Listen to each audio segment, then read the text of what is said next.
सहारा enterprises तुमच्या स्वप्नातली गाडी आता कमी किमतीत. इचलकरंजी शहरालगत असलेल्या कबनूर चंदूर रोडवर कोन्नूर पार्कमधल्या सहारा एंटरप्राइजेस इथं पश्चिम महाराष्ट्रातली विविध बँका आणि फायनान्स कंपन्यांनी जप्त केलेल्या जुन्या दुचाकी आणि चारचाकी गाड्यांची विक्री केली जाते. शोरूम किमतीपेक्षा 25 ते 50% कमी दरात, उत्तम स्थितीत आणि संपूर्ण कागदपत्रांसह त्वरित डिलिव्हरी. दुचाकी 20,000 पासून पुढे तर चारचाकी 50,000 पुढे. आपल्या पसंतीची कार किंवा बाईक आता अगदी परवडणाऱ्या दरात घेऊन जा. विश्वास, पारदर्शक व्यवहार आणि उत्तम सेवा हेच आमचं वैशिष्ट्य. पत्ता Konnur park, Kabnoor Chandur road, Ichalkaranji. Proprietor Rajubhai Ajgar. संपर्क 8055810910 आणि 9860785786. सहारा एंटरप्राइजेस, दर्जा, विश्वास आणि बचत यांचं परिपूर्ण ठिकाण.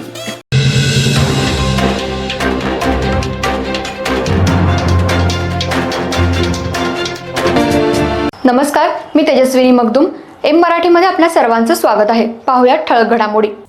5 मे 2017 रोजी रात्री 11 वाजता कबनूर इथं शिवराज बॅटरी दुकानासमोर पूर्वीच्या किरकोळ वादातून रोहन सावंत नेतले आणि बबलू सुभाष नवले यांना कोयत्यानं आणि चाकूनं हल्ला करून रोहन नेतले याला गंभीर जखमी केलं आणि बाबू नवले याचा खून केला.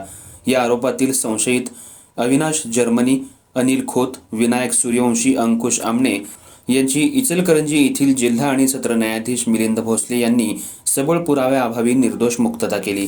संशयितांच्या वतीनं ॲडव्होकेट महबूब बांडदार यांनी काम पाहिलं.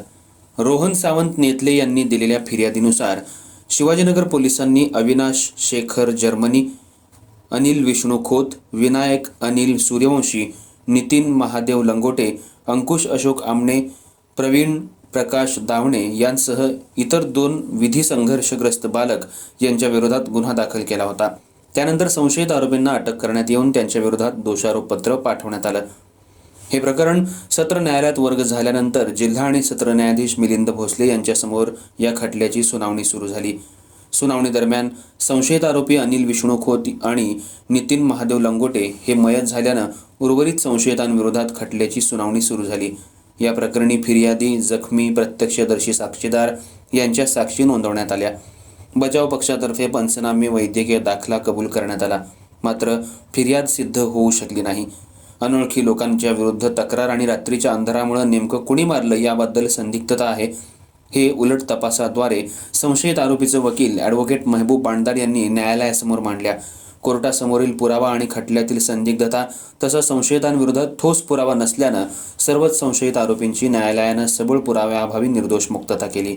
या कामी ॲडव्होकेट महबूब इब्राहिम बांडदार यांना ॲडव्होकेट रचना पाटील, ॲडव्होकेट अशफाक देसाई, नंदू नेर्लेकर यांनी सहकार्य केलं.